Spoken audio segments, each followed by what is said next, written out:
Vamos abordar nesta primeira parte do vídeo a importância do Brasil para a economia portuguesa, açúcar e escravização.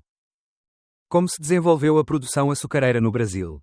E que mão de obra foi usada e como era tratada? Durante o reinado de Dom João V, Portugal possuía um vasto império e o Brasil era a principal fonte de riqueza. No início, a economia baseava-se na produção de açúcar, muito valorizado na Europa, sendo chamado de ouro branco. O açúcar era muito valorizado pelos mais abastados, ou seja, mais ricos, por isso o seu comércio era muito lucrativo.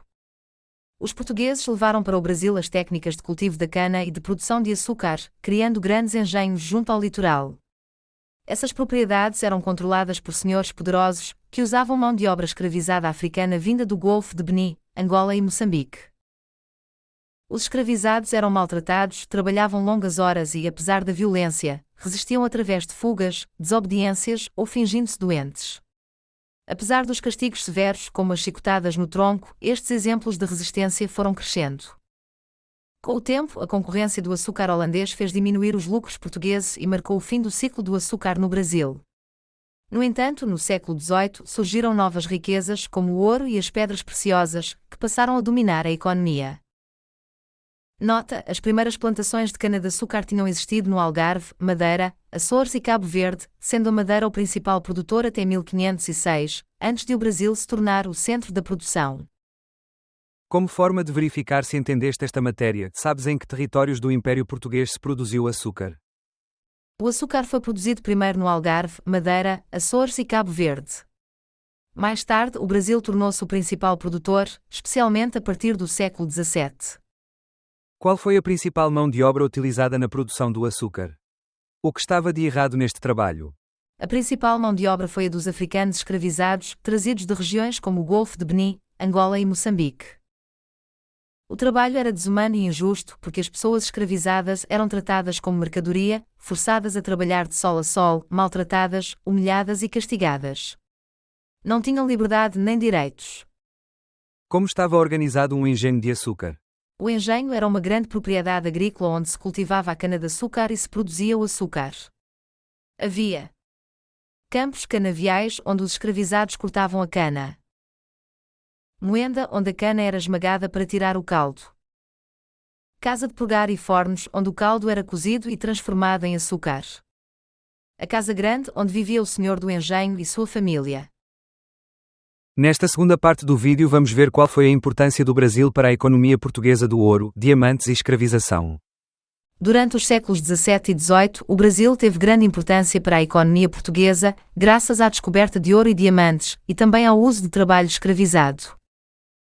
O ouro foi descoberto em 1695, em Minas Gerais, pelos bandeirantes, grupos de exploradores que partiam do litoral para o interior do Brasil à procura de riquezas, escravos e novas terras. A exploração do ouro atraiu muitos colonos portugueses para Minas Gerais, Goiás e Mato Grosso, no Brasil e aumentou o tráfico de africanos escravizados, usados nas minas em condições desumanas. A coroa portuguesa foi quem mais lucrou, cobrando altos impostos e tornando Dom João V um dos reis mais ricos da Europa. Cobrava um conjunto de impostos, entre os quais 20% de todo o ouro extraído. A descoberta do ouro provocou um forte movimento migratório para o Brasil. Como a população portuguesa crescia, muitos homens foram em busca de uma vida melhor, explorando ouro, diamantes e outros produtos como café, tabaco e gado e também à venda de produtos manufaturados na Europa, como armas, têxteis, cereais e vinho. Contudo, o despovoamento de Portugal e o abandono das famílias tornaram-se tão graves que o rei proibiu a imigração. Conseguiste perceber a importância do ouro para os portugueses? Vamos ver. Quem eram os exploradores e de onde vieram? Os exploradores eram os bandeirantes, grupos que partiam do litoral do Brasil, sobretudo da região de São Paulo, para o interior. Procuravam metais preciosos, escravizados e novas terras para expandir o território português. O que faziam as pessoas escravizadas e como eram tratadas? As pessoas escravizadas trabalhavam nas minas de ouro e diamantes e também em serviços pesados. Eram tratadas com extrema crueldade, mal alimentadas, vigiadas e castigadas. Eram vistas como mercadorias, sem liberdade nem direitos. A exploração do ouro foi lucrativa, para quem? A exploração do ouro foi muito lucrativa para a coroa portuguesa. O rei Dom João V enriqueceu porque o Estado cobrava altos impostos sobre o ouro extraído, cerca de 20% de tudo o que se encontrava. Assim, Portugal tornou-se um dos países mais ricos da Europa nessa época. Qual foi o legado deixado pelo povo africano nas sociedades portuguesa e brasileira? As migrações de forma livre ou forçadas provocaram mudanças nos espaços do Império Português, pela convivência entre diferentes povos, portugueses e indígenas da América e da África. Por isso, o que somos hoje é fruto deste passado. E também centenas de palavras africanas foram assimiladas pela língua portuguesa como carimbo, kizomba, cafné e muamba. Milhares de escravos africanos fizeram parte da sociedade portuguesa, mas sobretudo da brasileira. Deixaram um legado ainda presente na miscigenação ou mistura, na religião, na música, na dança, na alimentação e na língua, mesmo com a repressão que as manifestações culturais sofreram.